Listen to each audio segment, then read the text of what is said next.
You're listening to the Monday Night Community Show with Daniel on BRFM. This is the Daniel Monday Night Community Show on demand through YouTube. Thank you very much for choosing to listen to us through this method. If you'd like to keep up to date with when I add new interviews, then subscribe to this channel. We present Given in Evidence by John Fryer with Emma Hounsell, Ellen Jackson, Jeff Bainham and Zig Stanieszak. Alice, come on in. How lovely to see you. Why didn't you call? You should have phoned. I would have got something in. Hello, Gran. Are you well? Come in. Let me take your coat. We so rarely see you these days. Here. What a nice coat. Where did you get it from? I'm still wearing the same one your grandfather bought me in 1997. We both know that is not true. You got that new one only last year. Actually, it was 2 years ago. But I should have known better. Nothing ever passes you by. Eagle Eyes, we used to call you. Do you remember? Yes, Gran, I do. Come into the living room. Shall I take my shoes off? I always do. But your grandfather, he never did. Just wiped his shoes on the mat and in he went. Still, as sins go, it wasn't a huge one. So how's that fella of yours? What fella? Don't you have a fella? A good-looking girl like you? I'm sure they're falling over each other to ask you out. They might fall over each other, but that is more to do with the effects of drink than any romantic ideas. Who said anything about romance? Some of them are good for other things. Gran, you are shameless. I might as well be. We're only here once. That's what the scientists say. The ministers, they say something else. You believe in an afterlife? When you get to my age, Alice, you're prepared to believe in all sorts of things. Do you think we'll all be faced with our sins? Well, I can't imagine that you've got much to worry about. You haven't done anything wrong. Would you like a cup of tea? I can't believe I haven't asked you yet. Please, yes. It's been quite a while. How do you like it? Milk and sugar? Milk, no sugar. Oh, Alice, live a little. You used to have 2 sugars when you were little. Your mother would ask and you'd shout, 2 sugars, Mum. You always made me laugh. Did I? Whatever the other children did, you wanted to do. Especially if the boys were doing something and the girls weren't supposed to. Oh, like what? I remember when Danny Wilfred had a rope attached to a tree in his parents' back garden. All the boys played in that rope, but Danny said that girls didn't play in such things and you should stay playing with your dolls. I don't remember this. Oh, yes. What did I do? You gently placed the doll you had been playing with to one side and then went over and grabbed the rope and swung away. Yes, that seems familiar now you mention it. But didn't I? Yes, you did. I slipped off the rope and fell to the ground. Yes, you did. Your mother and I were in Wilfred's kitchen watching. She wanted to run out and see if you were all right. I told her not to. Why did you do that? I was curious. Curious about what? I wanted to know if you were the type that would climb back up or give up at the first obstacle. What did I do? Don't you remember? I grabbed hold of the rope, swung away a second time, and didn't let go of the rope. You did not let go of the rope? I'll make that tea now. I put some flowers on Grandfather's grave, coming over. That's very kind of you. He'd appreciate that. It's only a gesture. But you can't live in the past. I'm sorry? It is right to remember those that went before you, but never forget, you have to live in the here and now. Your grandfather would want you to be looking to the future. Leave the past alone. It was only flowers. There you go. Thank you. Find yourself someone nice, Alice. Your grandfather had his time. I've almost had mine. You've got to make the most of yours.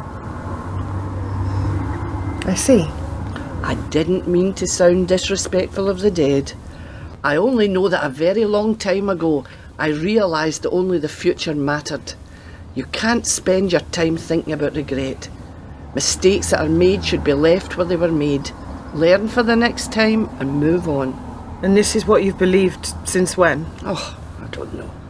From the 70s? The 70s? After you joined the force? Probably. But this is all becoming about me. What about you? If I hear things right, you have something to tell me. Is that not correct? I see that the family grapevine is working as well as ever. My guess is that you already know. Mum could never keep a secret. I doubt if there is anything I could possibly tell you that you don't already know. There isn't. But I would still like to hear it from your own lips. And how many times did you get to say that in the course of your career? Before or after? Caution. Or even the arrest? That was a line I used many times. It might be a sentence that you now get to use. I might yet. So, are you going to tell me? Or do I need to rely on the family grapevine again? Yes. I made detective. Who found her? Man walking his dog, What time? just after 6. Same route every day? Apparently. Dog hasn't complained. The pathologist? Local man, Cartwright. Do you know him? No. Gave her the quick once-over. Any pearls of wisdom? Bruising around the neck. Finger marks. I can see those myself. Sex? No, thank you. Do you always have to make that joke? You'd miss it if I didn't. Yeah, I suppose I would. Anyway, I don't have that many jokes. What about your good friends, the Englishmen, Irishmen and Scotsmen? Oh, I don't have any good friends. There's Gareth on the front desk. He's a Welshman. So he is. So young. 15. Yeah. So, my original question? Nothing obvious. Obvious. School uniform still in place. A bit crumpled. That's all. We'll know more with the post-mortem. How did you get here? Some tyre tracks down by the gate. Car or tractor? Both. Call the forensic boys, see if they can identify anything. Assuming that she was brought here by a car, what made her get in the car in the first place? Someone she trusted, someone she fancied. Or was she grabbed? If she fought, there might be evidence under her fingernails. Unless she was drugged. It makes you wonder what the world is coming to. No, it was always like this. Bodies in fields. And everywhere else. Evil is nothing new. Man's inhumanity to man is well documented. What about man's inhumanity to woman? Oh, that's fairly well documented too. Yeah, isn't it? Speaking of man's inhumanity to women, which number wife are you on now? Number 3. I'm sure there's a place in hell just waiting for you. Won't be alone there though, will I? What do we know? Reported missing yesterday in Finchley. Found dead in a field outside Hemel Hempstead. What a CV. Mike, please. Sorry, sir. I always did have a macabre sense of humour. Probably why you fit this job so well. DCI Williams, you are too kind. Yes, I am. Some might see that as a flaw in a policeman's character. The makeup, not smudged. On with a trowel, though. She was only a kid, Mike. I don't suppose her watch is broken. Nope. Appears to be working perfectly. That won't give us a time of death. She's starting to grimace. In her face. Rigor mortis has started to set in. Means she's been dead at least 2 to 6 hours. Any drag marks? No, but it rained a bit in the early hours. You can just make out some footprints in the field. So he carried her? He wouldn't have had to be very big to do that. She's average height, slim, not too heavy, I'm guessing. No, not too heavy. Any adult male could have done it. Or even younger, I would say. What's the farmer meant to be growing here? I don't know, by the look of it, nothing. Grazing for sheep or cattle. Peaceful. Apart from Ocelot, of course. Of course. She was laid down, arms out. As if in the crucified pose. Why here? Not far to St Albans. Junction 8, turn east, go to Hardwood Forest. Good point. If she'd been dumped in there, it could have taken years before anyone found her. It's like she was left here deliberately, so that she would be found, and quickly.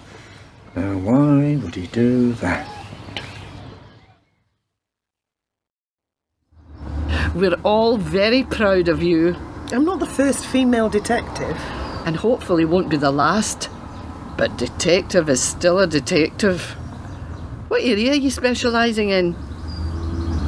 Oh, come on. You don't have to play the sly one with me. You would have been more than within your rights to suggest a particular area of specialism. Cold cases. The graveyard. Yep.